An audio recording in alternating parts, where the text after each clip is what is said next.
podcast Bíblia, a gente aprende muito fazendo isso. Simbora com Atos, capítulo 18. A gente vai estudar desde o versículo 1 até o versículo 23. Eu queria já aqui, como sempre, dar as honras à Laísa. Não, você é nossa convidada. Estão querendo honrar o outro aqui. Viu? É isso aí. Não, hoje eu te dou honra. Vai lá. Ah, tá bom. Hoje eu te dou honra. Então vamos nessa. Já tem 2 dias que a gente está falando sobre pregação, né? Que Paulo estava ali pregando. Vai até o final, então, minha filha. Vai, é só né? isso, viagem missionária, Paulo pregando. Não, exatamente. Mas esse capítulo que me chamou bastante atenção foi que teve um momento em que Paulo, ele sacudiu a poeira das suas vestes. Porque parecia que ele estava falando, mas as pessoas não estavam querendo escutar ele, né? Então, isso foi no versículo... Eu marquei aqui, 6. Mas alguns deles ficaram contra Paulo e o xingaram, chegaram até mesmo a ofender ele. Então, em sinal de protesto, ele sacudiu o pó das suas roupas e disse: se vocês se perderem, culpados são vocês mesmos. A responsabilidade não é mais minha. De agora em diante, vou anunciar a mensagem aos não-judeus. Ele fez a parte dele ali, Ele fez a parte dele. E quantas vezes a gente fala assim, cansei de fulano, não aguento mais, eu já falei 1000 vezes e não escuta, foi lá e fez besteira de novo, já falei 1000 vezes sobre Jesus, mas não se rende, não vai para a igreja. E a gente faz como Paulo, a gente sacode o pó das vestes e fala que já não quer mais saber. Mas, em contrapartida, lá no versículo 9, fala que certa noite Paulo teve uma visão e nela o Senhor, o próprio Deus, falou para ele: não tenha medo, continue falando e não se cale, porque eu estou com você. Ninguém poderá lhe fazer mal nenhum, pois muitas pessoas dessa cidade também são minhas. Então, ao mesmo tempo que Paulo já não queria mais falar com aquelas pessoas, já não queria mais pregar para aquelas pessoas que até mesmo insultaram ele, xingaram ele, mas chegou um momento em que Deus falou assim: opa, peraí, não é isso não, você precisa fazer, sabe? Você tem que fazer, você tem que pregar, e ninguém vai te fazer mal, porque tem muitas pessoas aqui que são minhas ainda, e esse momento é que a gente precisa se deixar ser convencido pelo Senhor, para a gente não deixar a nossa missão morrer, porque se a gente ignorar o nome do Senhor, a voz do Senhor, acaba que a gente está abrindo mão ali da missão que foi confiada nas nossas mãos, né? E isso eu digo em relação a pregar para outras pessoas, isso eu digo em relação de aconselhar outras pessoas. Eu sou psicóloga, a Júlia está fazendo faculdade de psicologia e, assim, muitas vezes você fica ali com um paciente, o João se tratou com psicólogo, muito bom, recomendo para todo mundo. Mas, às vezes, a gente fica ali com o paciente dando voltas e voltas e voltas e tem hora que já aconteceu muitas vezes comigo, eu falo assim: eu vou desistir, não vai sair dali, sabe? Ao mesmo tempo que você quer que aquela pessoa melhore, ela continua ali fazendo voltas e voltas e você fica: não é possível, eu vou desistir, até que parece que às vezes dá um estralo e a gente, como cristã, não é porque a gente é psicóloga que a gente não pode colocar nossa fé em ação, mas como cristã, às vezes, ali no meu oculto eu oro por aquele paciente, eu falo: Deus, abre os olhos dele que eu já não aguento mais, eu não sei mais o que fazer. Óbvio, é verdade, tá óbvio ali na cara dele. Parte humana já fiz, agora não consigo mais. Precisa só o espiritual, porque o humano não tem mais o que fazer.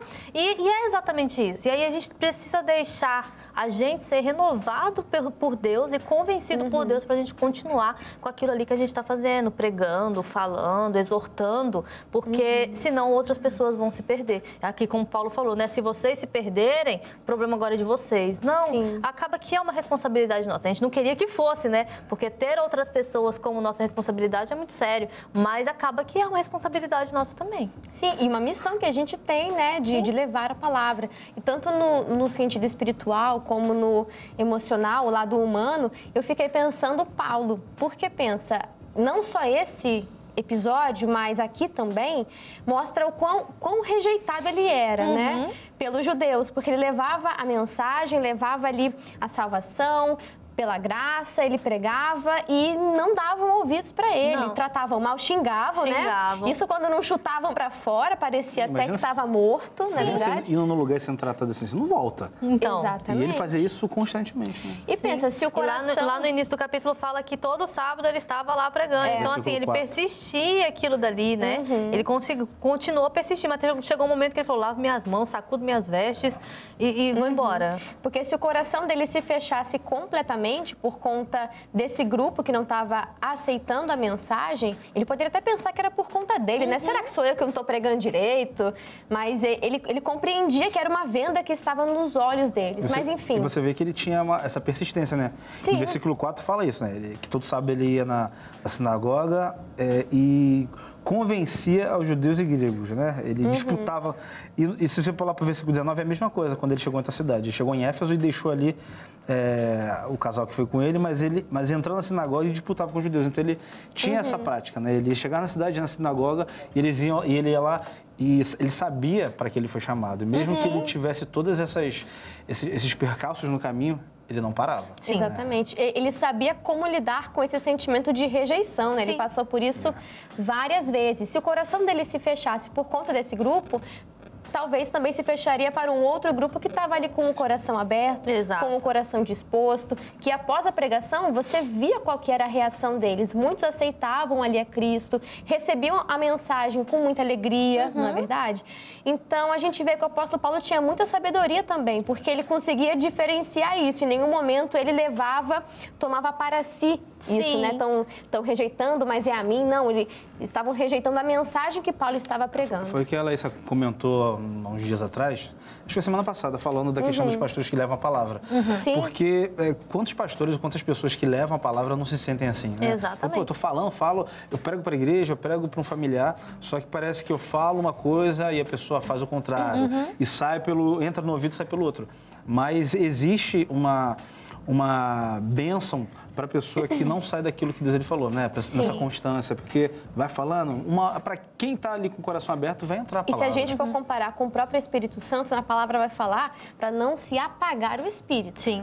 O Espírito Santo é uma pessoa e passa a habitar no seu coração a partir do momento que você aceita Cristo, você é batizado depois com o Espírito Santo. Não é necessariamente depois, tem casos que são antes, mas não vou entrar nesse mérito. A questão é, você tem o Espírito Santo habitando dentro de você.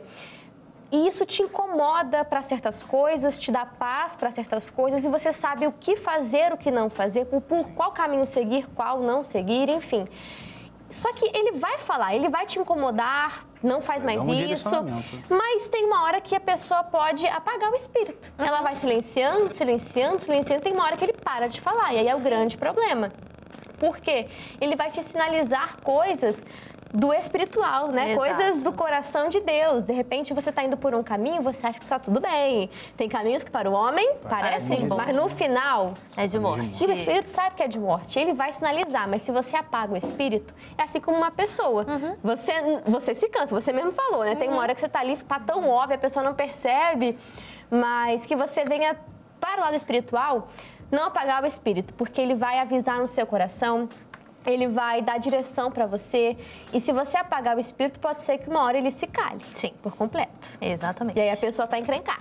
Aí já era. Aí já era. É verdade.